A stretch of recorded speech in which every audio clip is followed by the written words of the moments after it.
thank you to Format and the International FOTT Special Interest Group for allowing me to say a few words, but especially for organising this exciting virtual international facial oral tract therapy symposium. June 2022, here we are, and we're ready to go on after all we've experienced over the last 2.5 years. We're through, hopefully, the worst of the pandemic. We're still dealing with that. And here we are, ready to think how FOTT can be developed and taken forward by everyone taking part in this symposium. Enjoy! My name is Annette Kjærsgaard. I'm an occupational therapist since '89 actually. I worked within brain injury for years in Denmark. I was leading OT in Lund in Varde, where we had the first ground course in FOTT in the beginning of the 90s. And I actually met Kay Coombs down in Therapicentrum Burgar, where I worked in the middle of the 90s. For years wanted to do an interview with Kay that we can get her way from being a speech and language therapist to develop the FOTT concept. The first that I knew about speech and language therapy was really when I began training. And my training, I was very lucky. I trained at the Central School of Speech and Drama, now the Royal Central School of Speech and Drama. And it's still better known as a drama school, but it was the first place to have a speech and language therapy course. The way that I found speech and language therapy when I qualified in 1968, was really rather different from how I'd expected it to be. It wasn't nearly as developed as I'd kind of imagined it would be. I'd thought that here was a profession. I was starting out as a newly qualified therapist, and that all would be revealed. It wasn't at all like that. I went off to my first job and found I was hopeless, because I was expected to work with children who were physically disabled, and my training as a speech and language therapist had not really included hands-on working with children or adults. It was much more theoretical, and we used spoken directions and so on. I met Pat first at the Bobart Centre, that's the Western Cerebral Palsy Centre in London, and she came there as a therapist, so I saw her working with children. I also had opportunities to see her working with adults elsewhere, particularly at King's College Hospital, a big teaching hospital in London. And she was superintendent there, so she was head, as she'd been head at many other physiotherapy departments throughout the world. Because, as you know, Pat first came from South Africa. That's where she grew up. The next question you asked me about how did FOTT come about. That came about because when she was working in King's College Hospital, she was headhunted really to go and work at a very new post-qualification study centre that was set up by Dr. Wilhelm Zinn, a neurologist in Switzerland. And that study centre was really set up because Dr. Zinn, like all the other doctors and nurses and therapists for that matter, we were all finding the challenge of working with people who had acquired traumatic, not always traumatic, but certainly traumatic as well as vascular damage caused by strokes, road traffic accidents and so on. And so he was saying, what do we do about these people? And he started the study centre, and Pat was brought in as clinical director. Gisela Rolf was running it. So there were these two really very energetic, experienced people running a small but rather intense study centre. And when I was asked to go over, when it was starting up, I think it must have been 75, 76, something like that, early 70s anyway. And I think I was perhaps one of the early teachers. I was very diffident about being called a teacher because I said, I don't know what to do either. But Dr. Zinn was extremely charismatic, and he said, none of us know what to do. We just have to make sure that we record what we do, and then we can see what works. And that's how we started, basically.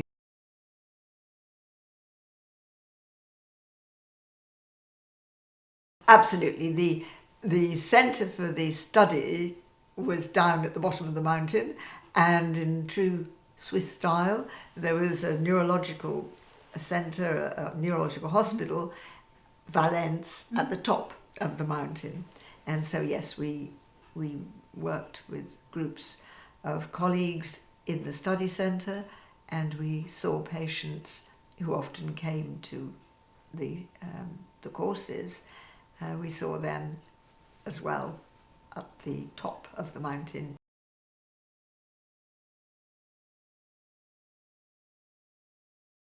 No, it was called facial tract by people coming to the course, really. Okay. I suppose the Hermitage Study Centre advertised the training that we developed as facio-oral tract. Mm-hmm. And so it became FOTT, and there we are. Really, so it was not my invention, this name. It was just a description of what we were doing.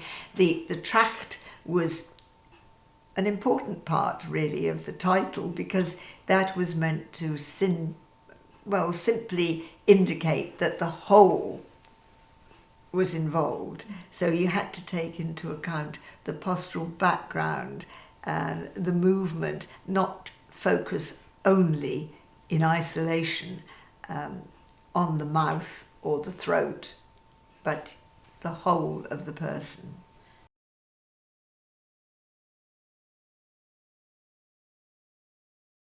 Oh, I'd seen a lot of people with tracheostomies in my clinical practice, particularly at St George's Hospital. When I was a young therapist, we had quite a few people with cancer of the throat.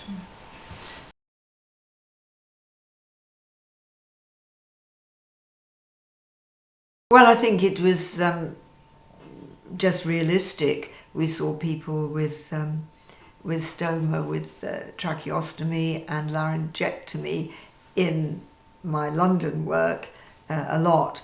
When I went to Valence, of course, there weren't people having their larynxes removed, but we saw people with tracheostomy, cuffed and uncuffed.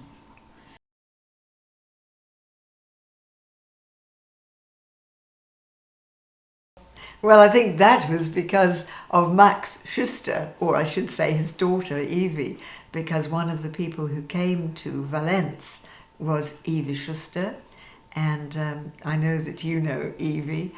And she was a young woman who'd had a devastating head injury. It had happened outside a doctor's home. Otherwise, maybe she wouldn't have survived. I think it was the doctor that gave her the first aid. And what was extraordinary about her case was that her father, who was not in the medical profession, but he was a very enthusiastic, charismatic man who had a business, and he could, from his business, I think, contact centres around the world. I think he looked first to America, but he was advised that he should look for Pat Davis, actually. And by then, Pat was not in London, but in Switzerland at Bad Ragaz, as we've been talking about. And so that's where he found Pat and Valence, and his daughter was admitted to Valence, and so she was one of the patients that we saw attending the course at at the Hermitage Study Centre.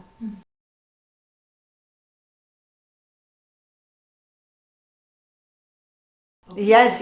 Well, actually, I was so pleased to meet Felicie Affolter. I'd heard about Felicie Affolter, a psychologist working in Switzerland, and in fact, she came to one of my early courses in Bad Ragaz. And of course, it was delightful to meet her, and she was kind enough to say she thought that we had some similarities in our approach, and I think she was very generous to say that, and maybe it was little bit true. She was much more developed in her thinking, of course, than I had been about the importance of sensation and tactile sensation. But yes, it was from the very start part of the way that I worked, both as a young therapist in London, partly because of the Bobath influence in the handling element, and then very much more when it came to trying to think, what are people experiencing, what information are they getting, and as you'll know, information is very much a word that Affolter uses as well, but it was also a word that was popular in the Bobath Centre, and indeed in my own training as a speech and language therapist. We thought about the information that the senses collected and fed to the brain, but of course we're much more developed now in the ideas of sensory motor integration and motor theory with it.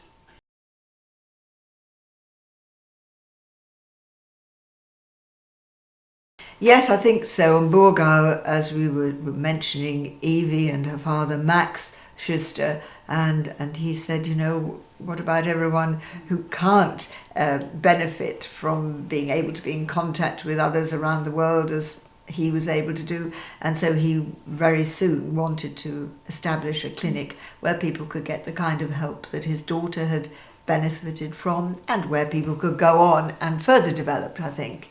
And remarkably, it took him about 18 months, I think, and the building was found and the building was opened, and there we had the first candidates for this way of working that was so integrated, where people were going to get a 24-hour, 7-day week rehab program.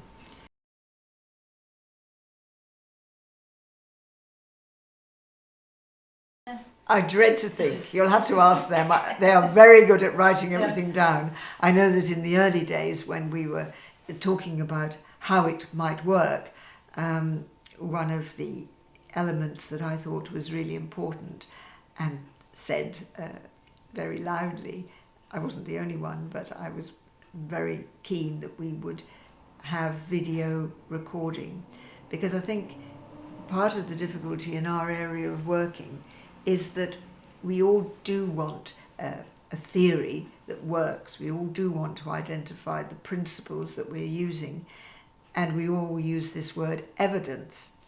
The difficulty is that while there is, thank goodness, a similarity in the way people work, the way people move, and the sensations that we all, if we're intact, if we haven't got any disabilities, we should all be able to receive this wide variety of sensations. The fact is that the evidence has to be collected. And one of the things that I'm most grateful to the Bobath concept for was, and still is really, I guess, the observational skills, and the observation, not only what you can see, but what you can feel.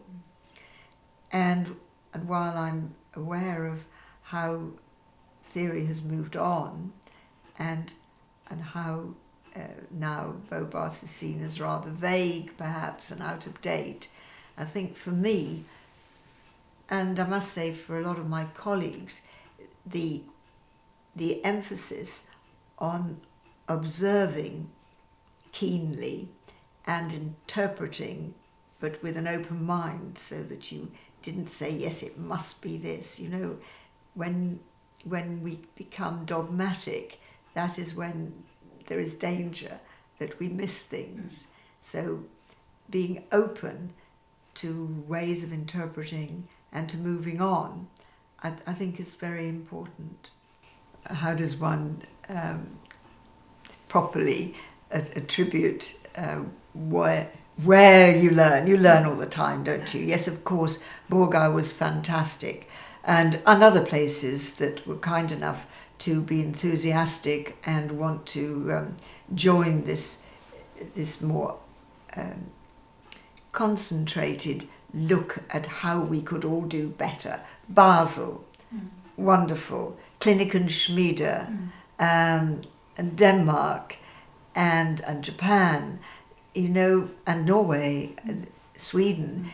It was very interesting to me to see how mainland Europe, Scandinavia, and because of the Bobath connection, the Bobath Memorial Hospital on Saka, all really keen to try not only to collect taught courses, but really to learn.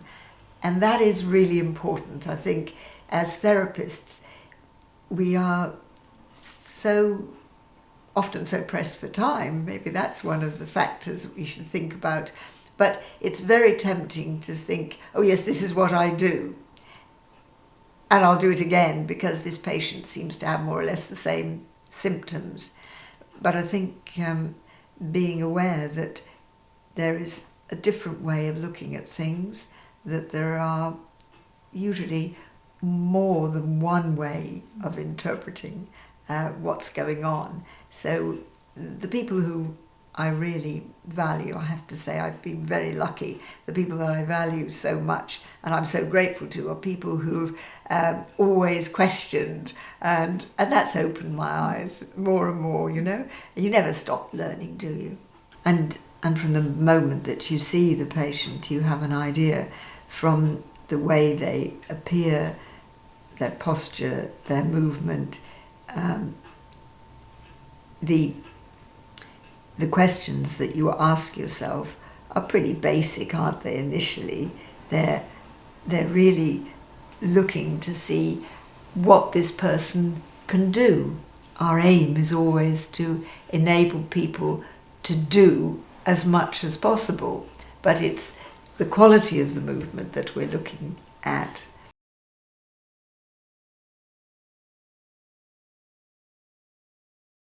Well, it's part of the pre-oral phase. Includes very much the posture, doesn't it?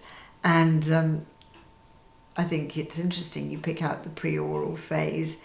I guess when I first really was thinking what goes on in this person's life, so severe, they're not able to eat by mouth, looking at those severely disabled adults very often, but some of them were children, people who had acquired very often traumatic brain injury. We all breathe, so it was the vital basics. It's the breathing and swallowing saliva. This is something that we do throughout the 24 hours. And so I was looking to see how much interference there was, and in some cases we know it continues. So I've always worked a little bit with ventilated patients, and as you know, with people who needed help with a stoma for their breathing, a tracheostomy. So it was, the pre-oral included very much breathing as well as the swallowing movement. And I think that was really from my training as much as anything. I mentioned having trained in a place that was a drama school, and so you saw people who could move expertly and who could use their voices, and you have to use your breathing to use your voice, of course.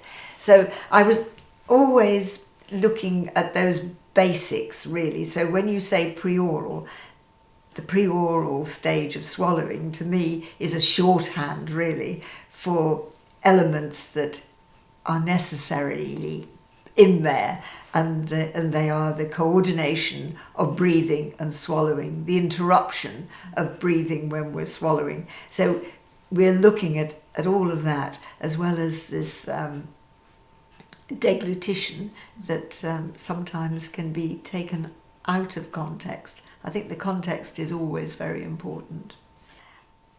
Well, certainly people very kindly say, I think it's maybe it was implicit in some of the other writings. I know Mike Grower was very kind. I've met him a couple of times, and he said, well, you know, it's of course true, you have to be ready. And I think perhaps some of the brain imaging that we can now do, and you can see, as we suspected all those years ago, that there is something happening in the brain. And why shouldn't it be so? You know we have to get ready for other events in life. It's just that we're a bit more conscious of some of them, you know, seeing the runner getting down on their blocks, ready to make the start, as efficient as possible. But you know, the principle is the same. You have to have readiness. You have to be in a state to start, to initiate an activity. And swallowing, just because we're not so consciously aware of it as we are of getting down in the blocks to start the marathon, then yes, it belongs together, doesn't it? Arcos is an organisation that was started 30 years ago. In 1992, Arcos, the Association for Rehabilitation of Communication and Oral Skills, such a mouthful, that's why we call it Arcos, just an acronym. We started in 1992, and it was started by a group of us who we were a mixture of professional people and those who had the problems. And that worked very well because everyone was very, very convinced that there was a need for the kind of work that is a bit of a rag bag. You know, people who've got difficulties in communication have those difficulties for various reasons. The group we were particularly concerned with, and are continuing to be particularly concerned with, are those with neurological conditions. And we felt that because these conditions, whether they're developmental, like the cerebral palsies, or acquired, like head injuries, and conditions like Parkinson's and motor neurone disease and so on, they are persisting. You're not going to get cured in the conventional sense of cure. But we know that there is a lot that can be done to make life better, more enjoyable, perhaps safer. And because these conditions are not just unitary, affecting the one individual with that diagnosis, but of course affect family and friends, we thought, why not try to use the ideas that we know work in our practice as therapists, or our experience of living this condition, to try and make a realistic, supportive way of providing really state-of-the-art therapy, but in an environment that is going to be community-based, because mostly people that we see are in home situations, hopefully their own home. Some of them are in institutions, but wherever they are, we try to bring in the same elements of looking to see what would help.